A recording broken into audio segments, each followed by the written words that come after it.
بيبدأ فيلم دين اوف سيفز في مدينة لوس أنجلوس في أمريكا، واللي معروف عنها إنها أكتر مدينة بيتسرق فيها فلوس لدرجة إن كل 48 دقيقة بيتسرق بنك. في الوقت ده بنشوف عربية نقل فلوس بينزل منها ناس عشان يدخلوا يشتروا دوناتس، وبتقابلهم عصابة سرقة بنوك وبيهاجموهم بمسدسات وبيهددوهم بقنابل غاز موجودة معاهم، وكانوا عايزينهم يسلموا لهم الفلوس اللي في العربية، لكن طبعا ما وافقوش، فضربوا عليهم نار وفي واحد من الحراس مات. وساعتها الشرطة وصلت وكانت العصابة بتحاول تفتح العربية، فالعصابة ضربت نار على عربية الشرطة وبسبب كده واحد من العصابة اتصاب، لكن في الآخر العصابة قدرت تاخد العربية وتهرب بيها بعيد. بس بيحصل بينهم خلاف لأنهم ما كانوش مخططين إن ضرب النار ده يحصل، وبيوصلوا المكان الخاص بيهم وبيبان عليهم إنهم متضايقين من اللي حصل، وكانوا خايفين بسبب ضباط الشرطة اللي اتصابوا بسبب ضرب النار. وبيروح ريا يتكلم مع بيو وبيقول له يروح مكان الحادثة، وده عشان يعرف مين اللي هيدور وراهم، الشرطة ولا قسم الجرايم الكبرى، لأن دول محترفين وسهل يوصلوا للعصابة. بس بيو بيسمع الكلام وبيكون مش مقتنع. وبنروح لمدينة سان بيدرو وبيظهر نيك وهو بيحاول يدخل بيته بالراحة من غير ما حد يحس بيه، لكن مراته ديب بتقابله وبتسأله عن مكانه كل ده، فبيقول لها إنه كان في الشغل مش أكتر. فبتطلع له تليفونها وبتسأله عن الرسالة اللي هو بعتها لها، وكانت عبارة عن كلام حب، وبتقول له إنه استحالة يكون بعت لها هي الكلام ده، أكيد بعته لواحدة تانية. فبتكتشف خيانته وبتقرر تاخد بناتهم وتمشي تروح تقعد عند أختها، وهو بيحاول يمنعها تاخد البنات لكنها مش بتوافق تسيبهم، وبتضربه وبتاخد العربية وبتمشي. وبعد ما بيدخل البيت وهو متضايق بتجيله مكالمة تبع الشغل، وبنعرف إنه شغال ضابط في قسم الجرايم الكبرى وكمان شاطر جدا في شغله. وبيروح نيك للمكان اللي حصلت فيه السرقة قبلها بيوم عشان يعاين المكان، وبيتكلم نيك مع زمايله وبيحكوا له عن ضرب النار اللي حصل بين العصابة والشرطة. فبيقول نيك إن العصابة دي أكيد خطيرة ومش سهلة لأنهم خلصوا على ناس كتير، وبيسألهم لو كانوا دوروا على أرقام العربية المسروقة، لكن بيردوا عليه إن كل بيانات العربية ممسوحة وكمان مفيش عليها أي بصمات. وقتها بيقرر نيك إن كل الأحراز المتبقية تروح لقسم التحقيقات العلمية، وبيكون هناك بيو عشان يعرف مين اللي هيدور وراهم، وبيصور كل الضباط اللي واقفين. وبيرجع بيو بالصور للعصابة عشان يعرفوا مين الضباط دول بالظبط. ولما ريا بيشوف الصور بيقول واضح إن نيك هو مديرهم، وبيبدأ ريا يبحث عن نيك وفعلا بيعرف معلومات عنه، وبيقول لهم إن نيك قتل راجل فلبيني كان قتل ضابط شرطة قبل كده. وبنرجع لنيك وهو في شغله وقاعد مع الإدارة وبيسألهم مين اللي بيدير العصابة دي، وهل عندنا أي معلومات عنهم أو عن عددهم، ويا ترى إيه اللي خلى العصابة تسرق عربية مصفحة فاضية. فبيعرفوه إن في واحد كان محبوس وطلع من 8 شهور ليه علاقة بالعصابة دي، أو ممكن يكون عنده معلومات مفيدة عنهم. وفعلا بيروح نيك لمكان شغل الراجل ده اللي بيكون شغال في بار، وبيتكلم نيك معاه وبيقعدوا يهزروا. ولما بيخلص نيك سيجارته بيسيبه وبيمشي وبيقول له هنتقابل تاني. ولما الراجل بيخلص شغله وبيركب عربيته بيهجم نيك عليه وبيضربه وبيربطه عشان يحقق معاه بعيد عن الشرطة. ولما بيفوق الراجل بيلاقي نفسه في مكان كله ستات وشرب وكده، فبيقول لهم ان مش هو الشخص اللي بيدوروا عليه. فبيطلع له نيك صورته وبيعرفوه انهم عارفين انه حرامي عربيات. وبعدها بيطلعوا الستات كلها بره المكان وبيقولوا له ان احسن له يقول كل حاجة وهم مش هيمدوا ايديهم عليه. فبيقول لهم انه ملوش علاقة بالعصابة. وساعتها بيجي نيك من وراه وبيخنقه وبيهدده انه لو ما قالش الحقيقة هيقتله. وبعدها بيسأله عن اخر مرة شاف العصابة، فقال من كام شهر كلموه طلبوه في عملية عشان هو بيعرف يسوق كويس. فسألوه عن اسامي العصابة وقال لهم واحد اسمه ريا وواحد اسمه بيو، وعرفهم ان دول ناس مش سهلة خالص، وكمان اتعرفوا على بعض ازاي. وقال لهم ان بيو هو اللي عرفه على ريا، وعملوا له بعدها اختبار سواقة لحد ما اقتنعوا بيه وادوا له اول مهمة. ولما خلص كلام طلب منهم انه يقوم يمشي، فوافقوا قالوا له انهم هيشوفوه تاني قريب. وتاني يوم بيروح نيك السوبر ماركت وبيشوف هناك ديب مراته وبناته، لكنهم ما بيهتموش وبيسيبوه وبيمشوا. فبيتضايق جدا وبيرجع للشغل عشان يكمل تحقيق، وبيقدر يوصل لمعلومات عن العصابة وبيوصل لسجلاتهم الإجرامية في الحكومة. في نفس الوقت بيتجمع بيو وريا وباقي العصابة عشان يخططوا لعملية سرقة بنك جديدة. بس المشكلة إن البنك ده عمره ما اتسرق قبل كده بسبب الحراسة المشددة اللي عليه. وبيقول لهم ريا إن حوالين البنك في كاميرات كاميرات في كل حتة، لدرجة إن لو في حد وقف قدام البنك دقيقتين بيبعتوا دورية عشان يعرفوا هو مين وعايز إيه. وبيبدأ يشرح لهم نظام الأمن في البنك، وبيقول لهم إن من أول ما تدخل من باب البنك الكاميرات هتصورك، والكمبيوتر هيبدأ يدور على سجلاتك في كل مكان، ولو انت عليك أي مخالفة مش هتدخل ومش بعيد يتقبض عليك. وبيقول لهم إن الدور اللي تحته هو الخزنة، والعربيات المصفحة بتوصل للبنك وبيستلموا الصناديق من موظفين البنك الفيدرالي، وطبعا المبالغ بتكون بين 500 مليار ل 800 مليار، وكل الأماكن متراقبة بالكاميرات وأجهزة الاستشعار وكشف الحركة. وفي الوقت ده بيكون نيك وزمايله بيحاولوا يجمعوا معلومات أكتر عن العصابة، وقدروا يعرفوا إن رجالة العصابة كانوا في الجيش وزمايلهم قبل كده، عشان كده متدربين كويس. وبيعرفوا إن واحد في العصابة اسمه ليفو متخصص في المتفجرات، وميرما متخصص في القتل. ووقتها ريا بيشرح للعصابة إن المشكلة بعد سرقة الفلوس إن كل 100 ورقة دولار متسجلة برقم تسلسلي في السجلات البنكية، وأي حد هيصرف أي دولار مسروق مهما كان مكانه فين الحكومة هتقدر تجيبه. وكل يوم بيتفرم 30 مليون دولار بايظين وبيتمسحوا من السجلات البنكية، وبيحدد لهم إنهم عايزين يسرقوا ال 30 مليون دولار دول. وساعتها بيجمع نيك صور العصابة وبيبلغ زمايله إنهم لازم يقبضوا عليهم عشان يحلوا القضية. وبيكون أفراد العصابة بيجمعوا معلومات عن البنك وأفراد الأمن وعددهم، وبيقوم بمهمة استطلاع البنك دي هو شخص اسمه دوني. فبيدخل البنك على إنه عامل توصيل في مطعم، وبيتكلم مع الموظفين عشان يكون علاقات معاهم. وبنروح لليفو وهو قاعد في بيته مع مراته وعياله، وبيجي واحد عشان يخرج مع بنته، فبياخدوا على أوضة اللي بيكون فيها أفراد العصابة، وبيهددوا إنه لو ضايق بنته هيخلي أصحابه يبهدلوه، وبيطلب منه يرجع بنته للبيت الساعة 11 بالظبط. وبعد ما بيخرج من الأوضة باقي أفراد العصابة بيفضلوا يضحكوا. وبيروح نيك لمطعم، وبيكون أفراد العصابة قاعدين بياكلوا هناك، وبيتكلم نيك مع ريا وبيقول له إحنا كنا بنلعب كورة سلة زمان، لكن ريا بيقول له إنه أول مرة يشوفه. لكن نظرات دوني خلت أفراد العصابة تشك فيه إنه شغال مع الشرطة، فخدوه الأوضة وفتشوه عشان ما يكونش معاه جهاز تصنت، وهددوه بالقتل عشان يعترف. وقال لهم إن الشرطة طلبوا منه يشتغل معاهم لكنه رفض، ففضلوا يضربوه. وبيروح نيك لبيت أخت مراته لكنهم مش بيرحبوا بيه، وبيتفاجئ إن مراته ديب قاعدة بتتعرف على راجل جديد غيره، والراجل ده بيكون عايز يقوم يمشي لكن نيك مش بيرضى. بعدها بيمضي نيك على أوراق الطلاق بينه وبين ديب، بس بيهدد الراجل إنه لو لمس بناته أو ضايقهم مش هيرحمه. وبيروح بعد كده عشان يضرب نار، لكن بيلاقي ريا هناك برضه. وبعدها نيك بيروح يسهر في مكان فيه بنات، وبيسهر مع صاحبة ريا، وده اللي بيتفاجئ بيه ريا لما بيرجع البيت وبيلاقي نيك موجود، لكن بيمشي في هدوء من غير ما يتكلم. وكانت خطة نيك إنه يعرف من الست ميعاد العملية بالظبط بتاعت العصابة، لكن ريا كان عامل حسابه ووصل له معلومات غلط، وبدأوا ريا والعصابة يستعدوا للعملية. وفي نفس الوقت نيك والشرطة بيستعدوا عشان يقبضوا على العصابة، وبيروحوا العصابة يقتحموا بنك صغير وبيبدأوا في تأمينه من الإنذارات، وبيطمنوا الناس إنهم جايين عشان الفلوس مش عشان يأذوهم. فبيربطوا إيديهم عشان محدش يهرب، وبياخدوا منهم التليفونات. وريا بيمسك موظف من البنك وبيطلب منه يتصل بالشرطة ويقول له كلام يوصله لهم بالظبط. والكلام عبارة عن إن في عصابة في البنك وهيفضلوا يقتلوا رهينة كل ساعة لحد ما الطلبات تتنفذ، ومفيش أي حد من الشرطة يجي للبنك، وأي محاولة للتفاوض هيقتلوا رهينة تلقائي. فبينفذ الموظف كل اللي ريا قال له عليه، وبيطلب نيك من كل الدوريات إنهم ما يقربوش من البنك، لكن بيوصل عربيات شرطة بالغلط ناحية البنك، وبينزل نيك بسرعة عشان يبعدهم. في الوقت ده بينزل ريا مع الموظف عشان يفتح الخزنة، والشرطة بيحاولوا يتواصلوا مع العصابة، لكن ريا نفذ اللي قال عليه وقتل رهينة بسبب عربية الشرطة. وبيوصل فريق التدخل السريع لمكان البنك عشان يقتحموا البنك، وبيتصل نيك بريا وبيسأله هيطلع ازاي من الورطة دي، وبيعرفوا انه ناوي يقتله على طول مش هيقبض عليه. وقتها بيفجروا العصابة البنك عشان يروحوا البنك الفيدرالي من تحت الأرض، وبيفهم نيك الخطة وبيدخل البنك وبيلاقيهم هربوا من تحت الأرض، وحتى الرهينة ما ماتتش ولا حاجة، وكل ده جزء من الخطة. وقتها العصابة بيغيروا هدومهم عشان يدخلوا البنك، وفعلا بيدخلوا الجراج بالعربية، ونيك بينزل وراهم بس متأخر شوية، وبيبدأ ريا ياخد الفلوس البايظة عشان يتحرك، وبيمشي من غير ما حد يحس بحاجة. وفي نفس الوقت بيكون باقي العصابة بتسرق الفلوس جوه البنك البنك ومحدش اكتشف أي حاجة، وبيقدر ريا والعصابة يطلعوا من البنك بالفلوس، لكن نيك مسك دوني وهيتحركوا ورا ريا، والخطة بتكون ماشية كويس لحد ما بيقفوا في زحمة مرور، وبينزل ريا بمسدسه عشان يتعامل مع الشرطة، وفي الوقت ده بيكون نيك بيقول لزمايله يضربوهم في الدماغ لأنهم لابسين واقي رصاص، فبينزلوا فعلا عشان يضربوا نار وسط العربيات الزحمة، وضرب ريا على الشرطة وفعلا قتل واحد منهم، وبيقدر نيك يصيب ريا ويقتله، ونيك والظباط قدروا يقتلوا معظم العصابة، لكن دوني قدر يهرب بالفلوس من الشرطة، ونيك عرف ان دوني ضحك عليهم كلهم، وبنعرف انه هرب بالفلوس لانجلترا، وبرضه اشتغل في البار عشان يبدأ قصة سرقة جديدة، وكمان دوني هو اللي راح لريا وهو صاحب الخطة كلها، لكن الشرطة ولا حتى أفراد العصابة كانوا عارفين انه مخطط يغدر بالكل. وهنا بيخلص الفيلم.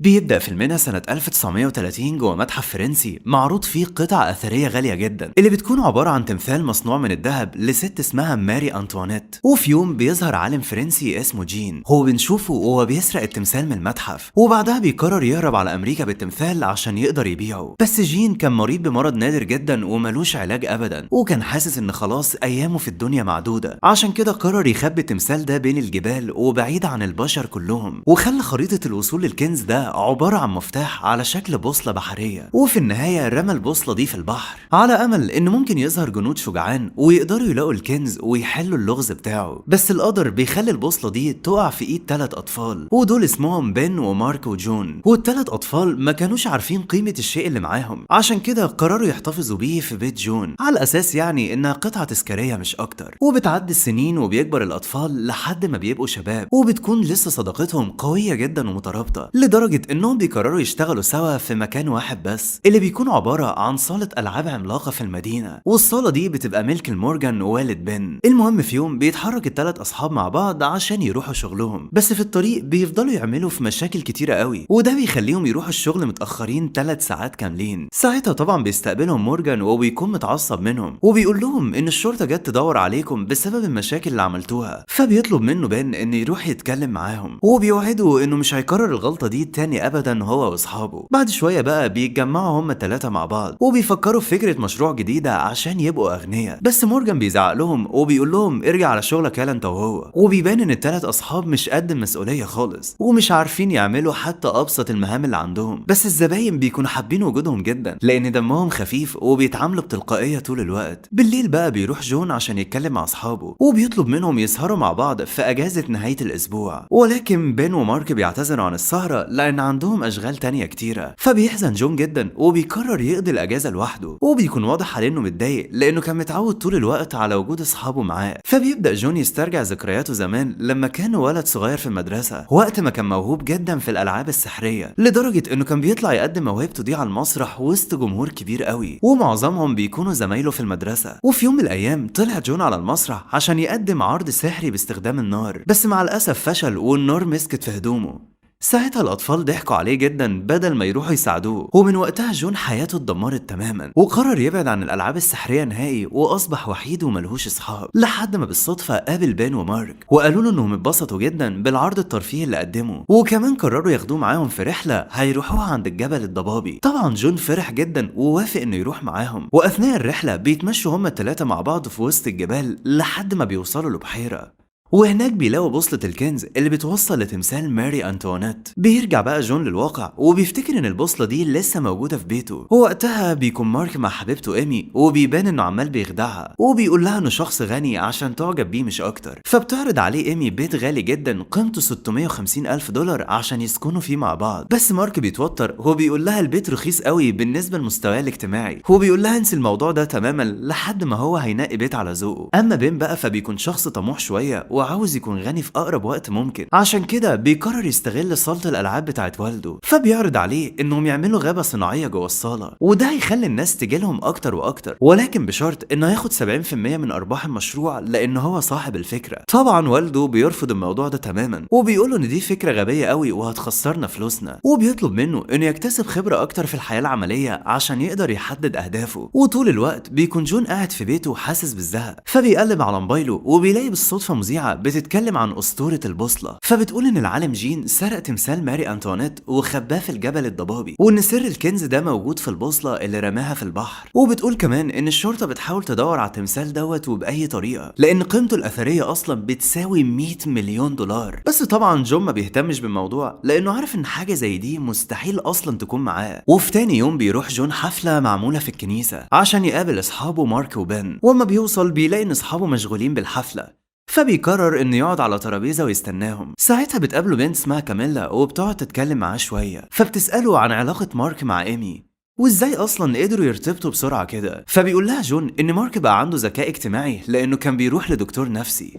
بنعرف بقى ساعتها ان مارك كان عنده مرض الانفصام وقدر يتغلب عليه، والمرض ده اصلا كان مسبب له مشاكل كتير قوي في حياته لانه كان عنده انفصام ما بين شخصيته الواقعيه وما بين شخص تاني مجرم اسمه توماس. واعراض المرض ده كانت بتمنعه انه يعيش حياته بشكل طبيعي، لان اوقات كتير قوي كان بيظهر تاثير شخصيه توماس عليه، وبسببها طبعا كان بيعمل مشاكل كتيره لدرجه انه ضرب مدير مدرسته. فبينهي جون كلامه بيعرفها ان مارك اتعالج من المرض ده فعلا ولكن مش بشكل كامل، يعني ممكن مثلا شخصيه توماس دي تظهر من تاني لو حد نده عليه بنفس الاسم، وكأن توماس ده شبح بيظهر لما يفتكر اسمه. بس اثناء الكلام بقى بيحس جون انه عمال بيهلوس، هو بيلاقي ان المكان اللي حواليه بيتغير تماما، فبيبدأ يتخيل ان كاميلا بتقول له على مكان الكنز وان اللغز موجود في البوصله اللي معاه في البيت. فبيخاف جون جدا وبيقوم عشان يمشي من المكان لحد ما بالغلط بيوقع ترابيزه الاكل وبيبوظ الحفله، فبيمشي بسرعه من شده الاحراج. بالليل بقى بيروحوا له اصحابه على البيت عشان يطمنوا عليه، فبيتكلم جون معاهم وبيحكي لهم عن قصه البوصله، وبيقول لهم ان احلامهم هتتحقق لو قدروا يلاقوا الكنز دوت لان قيمته 100 مليون دولار. طبعا بين ومارك اول ما بيسمعوا كده بيقرروا فورا يساعدوه في البحث عن الكنز. وفي تاني يوم بياخد اجازه من الشغل اسبوع عشان رحلتهم ديت، وفي الطريق بيفضلوا يغنوا ويحتفلوا لان احلامهم خلاص قربت تتحقق. وبعد شويه بيقفوا عند مركز الكشافه عشان يسالوا عن مكان الجبل الضبابي، وبيكون افراد الكشافه الموجودين في الوقت الحالي بنتين اسمهم تايلور ومولي. فبيدخل الثلاث اصحاب للمركز وبيبان ان جون معجب جدا بمولي، وبيعرفها كمان انه بيدور على الكنز بتاع ماري انطوانيت. فبتقول له مولي ناس كتير قوي راحت تدور على الكنز ولحد دلوقتي ما رجعوش، اشهرهم مثلا كان عالم اثار اسمه ديتش اللي اختفى من 10 سنين. بس جون بيطمنها ان معاه اصحابه وكمان معاهم الخريطه اللي هتوصلهم للكنز، وبعد ما بياخد منها معلومات بيسيبها وبيمشي. ساعتها بتجيلها تايلور وبتسالها هما كانوا بيتكلموا عن ايه بالظبط، فبتبدأ مولي تحكي لها على كل حاجة، وبتقول لها كمان انها معجبة جدا بجون من اول ما شافته. فبتيجي لتايلور فكرة شريرة قوي وبتطلب منها انهم يروحوا ورا الثلاث اصحاب عند طريق الجبل الضبابي عشان يسرقوا منهم خريطة الكنز. بس مولي بترفض لان دي تعتبر سرقة، بس تايلور بتهددها انها لو ما سمعتش كلامها هتكلم صاحب المركز عشان يطردها من شغلها. فبتضطر مولي للاسف انها توافق. وقتها بيكون الثلاث اصحاب ماشيين في الغابة ومبسوطين جدا بالاجواء الطبيعية اللي حواليهم، فبيقترح عليهم جون يصطادوا حاجة عشان ياكلوها النهاردة أثناء التخييم. فبيقول له بن إنه معاه صفارة خاصة بنداء الطيور، ولو استخدموها ممكن يسمعوا الطيور اللي حواليهم ويجوا بسرعة. وفعلا بن بيستخدم الصفارة، بس المفاجأة بقى إن الصفارة دي بتكون خاصة بالطيور الجارحة، وعشان كده بيجي لهم صقر وبيقف قدامهم، ولكن وقتها ما بيهتموش وبيسيبوه وبيمشوا. بس الغريب بقى إن الصقر ده بيكون متوحش جدا وبيفضل يجري وراهم، فبيترعبوا هما التلاتة وبيجروا بسرعة لحد ما بيطلعوا لفوق مكان عالي، وبعدها بيزعقوا قدام الصقر عشان يخاف ويمشي. وفعلا الخطة بتنجح والصقر بيمشي. على نص الليل بقى بيكونوا مخيمين في الغابة، وبيتفاجئوا ان تايلور ومولي جم بنفسهم للمكان بحجة انهم عاوزين سلامتهم لانهم عارفين المنطقة دي بشكل كويس. وطبعا جون واصحابه بيصدقوا كلامهم وبيكونوا واثقين فيهم. بعد شوية بقى بتروح مولي وبتتكلم مع جون، وبتلاقي الخريطة في الشنطة اللي جوه الخيمة بتاعته، فبتفضل تلهيه بالكلام لحد ما بيروح في النوم. وفي تاني يوم بيصحى جون وبيلاقي ان اصحابه مربوطين، فبيفهم ان مولي وتايلور هم اللي عملوا كده وانهم سرقوا منهم الخريطة. فبيتصدم جون جدا من اللي بيسمعه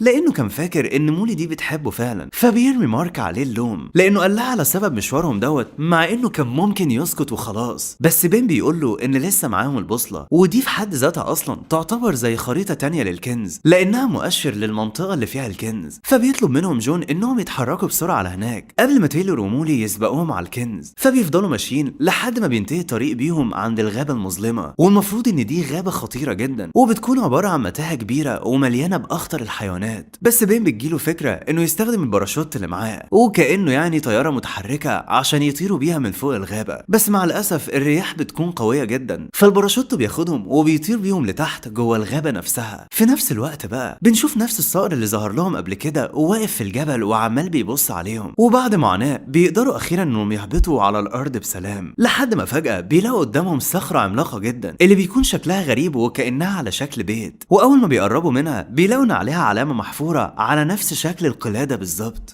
واول ما بيحطوا القلاده دي على العلامه بيتفتح قدامهم باب سري جوه الصخره ديت، فبيتاكدوا فعلا انهم وصلوا لمكان الكنز، فبيدخلوا جوه الصخره وبيتعاملوا بحرص شديد، وبيكون المكان جوه شبه مقتنيات السفن القديمه، وبيطلع اصلا ان ده كان المخبأ السري بتاع البحار جين، وبيشوفوا قدامهم باب حديد وبيكون عليه قفل على شكل قمره القياده بتاعه السفينه البحريه، وبيكون متعلق على الباب لوحه مكتوب عليها الكنز العظيم، فبيحاولوا فورا يفتحوا الباب لكنه بيكون مقفول، فبيقعدوا في المكان وهم محبطين جدا، وبيلاقي جون قدامه وقتها بيانو قديم جدا، فبيقرر يجربه وبتكون حالته كويسه وكأنه لسه جديد، فاصحابه بيغنوا معاه عشان يخرجوا من حاله الحزن اللي هم فيها. والمفاجاه بقى ان اقفال الباب الحديد بتبدا تتفتح لوحدها، والسبب في كده هي موسيقى البيانو، فبيستغل اصحاب جون الفرصه وبيفضلوا يغنوا لحد ما اخيرا الباب بيتفتح. هو وقتها بيلاقوا قدامهم تمثال ماري أنطوانيت اللي بيكون مصنوع من الذهب وبيلمع في الضلمه شبه المصباح بالظبط، بس جوه الغرفه دي بيكون في حيوان اسطوري متوحش وبيهجم عليهم، فبيقفلوا عليه الباب بسرعه وما بيكونوش عارفين يتصرفوا ازاي، فبتيجي فكره لجون انهم يستخدموا الاكل اللي معاهم عشان يشتتوا الوحش لحد ما يخرج،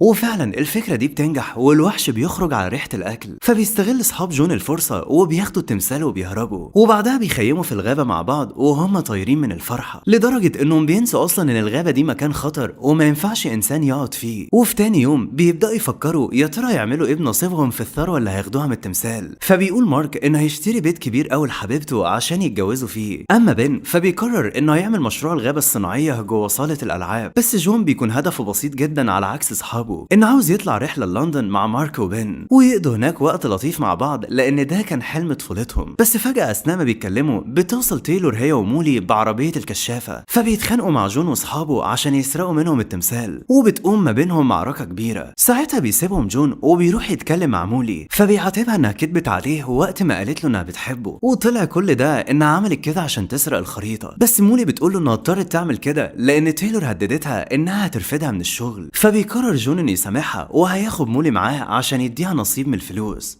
في نفس اللحظة بقى بيقع التمثال على العربية، فبيروح بين يسوق العربية دي عشان يهرب بيها، بس مارك بيوقفه على آخر لحظة وبيتهمه بالخيانة، بس بين بيقول له إنه بيعمل كل ده عشان يهرب بيهم مش أكتر. بعدها بيطلع جون على العربية وبيسيب مولي لأنه عارف إن أصحابه مستحيل يثقوا فيها من بعد اللي هي عملته، لحد ما فجأة بنزين العربية بيخلص، فبيضطروا إنهم يكملوا باقي الطريق مشي. بعد شوية بقى بتخلص المية اللي معاهم وكمان الأكل، فبتبدأ حالة مارك تسوء بسبب التوتر والخوف اللي جواه، عشان كده بيحس ان اعراض مرض الانفصام بتبدا ترجع له من تاني، فبيكون في شنطته اخر قطعه بسكويت معاهم، فبيستخدمها عشان يستفزهم نفسيا ويخليهم يقولوا على اسرار حياتهم في لحظه الضعف اللي هم فيها. وبتبدا حاله مارك تسوء اكتر واكتر، وبيكون عاوز يخلص على بن لانه كان هيهرب بالكنز ويسيب اصحابه، بس بن بيتخانق معاه وبيقول له انه فعلا كان هيعمل كده لكنه اتراجع على اخر لحظه. واثناء ما هما بيتخانقوا بيلاقوا نفسهم قدام بوابه مصنوعه من القش، فبيروحوا ناحيه البوابه ديت وبيلاقوا ان المكان جواها عباره عن ساحه كبيره جدا وبيكون فيها ناس عمالين يرقصوا على مزيكا غريبه، وبيلاقوا نفسهم متحصرين من حراس المكان دوت من كل اتجاه،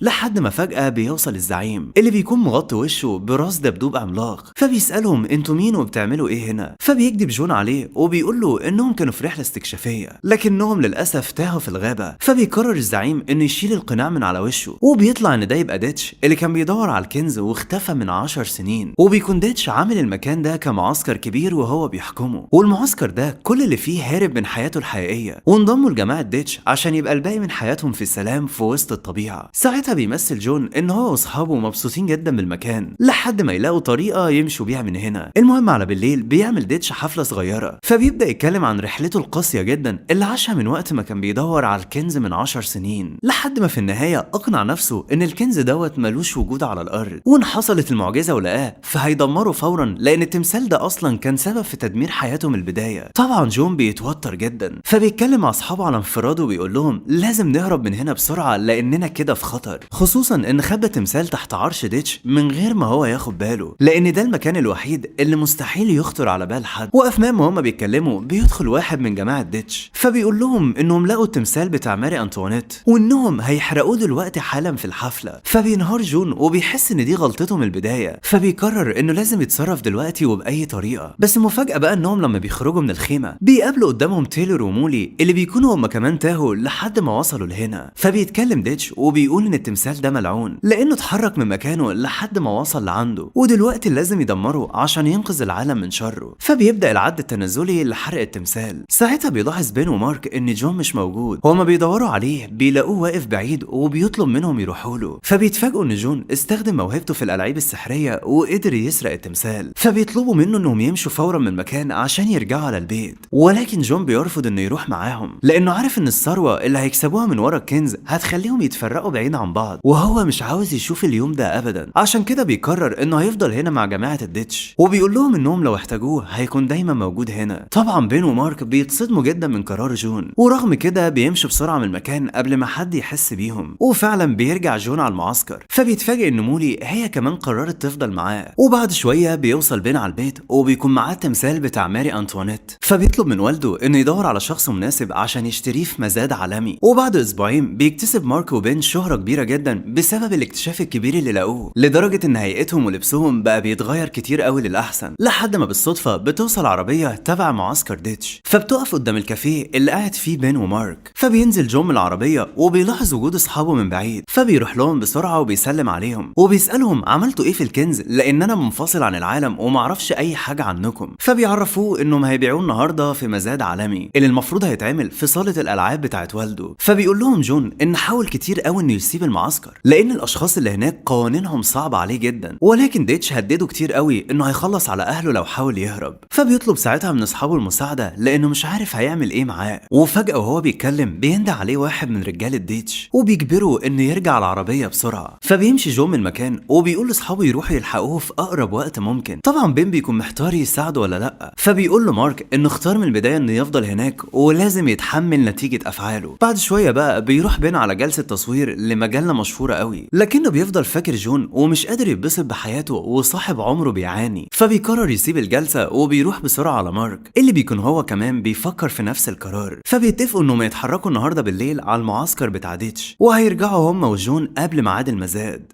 في نفس الوقت بيكون جون في غرفة صيانة الصوت وبيتكلم مع مولي، فبتسأله انت ليه ما هربتش اصلا مع اصحابك من البداية مع انك تستحق الكنز اكتر منهم. بس جون بيقول لها ان صداقتهم معاهم اغلى من كنوز الدنيا كلها، وهو في الحقيقة اللي غلطان اصلا من البداية وقت ما فكر انه يدور على الكنز، وهو حاليا مبسوط جدا عشان هم مبسوطين. من سوء الحظ بقى بيكون جون مشغل زرار المايك بالغلط وبيسمع كلامه كل الناس اللي في المعسكر، خصوصا لما بيقول لمولي ان التمثال لسه موجود وانه هيتباع النهارده في المزاد في صالة الألعاب بتاعت مورجان. وقتها بيقرر ديتش انه يربط جون ويسيبه في المعسكر لوحده، وبعدها بيروح هو ورجالته على المكان بتاع المزاد عشان يدمروا التمثال. وفي نفس الوقت بيستعد مورجان لتحضير حفلة المزاد اللي بيحضروا اثرياء من جميع انحاء العالم، وبيظهر وقتها شاب مشهور جدا اسمه اندريا، وبيكون واضح ان هو ده اللي عاوز يشتري التمثال. في نفس اللحظة بقى بيوصل مارك وبين على المكان بتاع جون وبيحرروه بسرعة من القيود بتاعته. أما رجالة ديتش فبيكونوا هم كمان وصلوا المزاد وبيقطعوا الكهرباء على كل الموجودين. وبعدها بيظهر ديتش بنفسه وبيقول لهم انه هنا عشان يسرق التمثال ويدمره، وبيهددهم ان لو حد وقف في طريقه فهيكون مصيره الموت. وبيكون جون وقتها مع باقي اصحابه على نفس الجبل اللي بيوصل الغابة، ولان معهمش اي وسيلة مواصلات فبيقرروا يستخدموا باراشوتات الطايرة عشان توصلهم بسرعة لصالة الالعاب. ومن حسن الحظ ان الجو بيكون حلو المرة دي وبيقدروا فعلا يطيروا بالباراشوتات بسرعة في الجو. ووقتها بتشوفهم تايلور وهم طايرين وبتمشي وراهم. اما ديتش بقى فبيقرب على التمثال عشان يدمره، ولكن اندريا بيحاول انه يمنعه وبيعرض عليه انه يدفع فوق المبلغ 10 مليون زياده. بس واحد من رجاله ديتش بيطعنه بآلة حاده وبيخلص عليه. وفي نفس الوقت بيوصل جون ومارك وبين على اخر لحظه، فبيدخلوا في معركه قويه جدا مع رجاله ديتش. ومع الاسف جون واصحابه بيكونوا اقل بكتير قوي من المجرمين، عشان كده بتجيله فكره مجنونه وبيقرر ينده على مارك بنفس الاسم بتاع توماس عشان يحضر الشخصيه الشريره اللي موجوده جواه. وفعلا الخطه دي بتنجح وبيظهر الانفصام بتاع مارك مارك في الوقت المناسب، فبيتخانق مع رجالة ديتش بكل مهارة. اما مولي فبتقرر انها تنضم للفريق بتاع جون، بس واحد من المجرمين بيقرر يخلص عليها، ولكن تايلور بتوصل وقتها وبتنقذها على اخر لحظة. هو وقتها بيقدر مارك يسيطر على المعركة بشخصية توماس اللي ظهرت له، بس بيكتشفوا في النهاية ان للاسف التمثال اختفى، وبيطلع ان ديتش اخد التمثال وهرب من المكان عشان يبيعه، لكنه بيتفاجئ ان رجالته موجودين قدامه، فبيحاول ساعتها انه يبرر فعلته ديت، وبيقول لهم انه عاوز يدمره في حفلة كبيرة قوي وجوه المعسكر، لكنهم طبعا ما بيصدقوهوش وبيقرروا يخلصوا عليه. بس ديتش بيهددهم ان لو حد قرب منه فهيرمي التمثال ده على الارض ويكسره، فبيستخدم بين صفارة الطيور اللي معاه وبيستدعي النسر، ومن حسن الحظ ان النسر بيوصل فعلا، فبيسحب التمثال من ايد ديتش وبيسلمه لبن، واخيرا بيرجع التمثال من تاني لايد الثلاث اصحاب. فبيستمر المزاد وبيتم بيع التمثال بمبلغ 100 مليون دولار، وبتعدي فترة بسيطة وبيقدر بن يعمل الغابة الصناعية اللي كان بيحلم بيها من زمان. اما مارك فبيشتري بيت احلامه عشان يتجوز حبيبته ايمي، بس في النهاية برضه ما بينسوش صاحبهم جون، وبيعملوا له مفاجأة كبيرة قوي وبيطلعوا معاه رحلة لندن، وبيقرروا انه مهما كانت حياتهم مثالية فمستحيل ابدا انهم يسمحوا للرفاهية ومشاغل الحياة انها تبعدهم عن بعض. وبيخلص الفيلم. لو عجبك الفيلم بقى اعمل لي لايك للفيديو واشترك في القناة،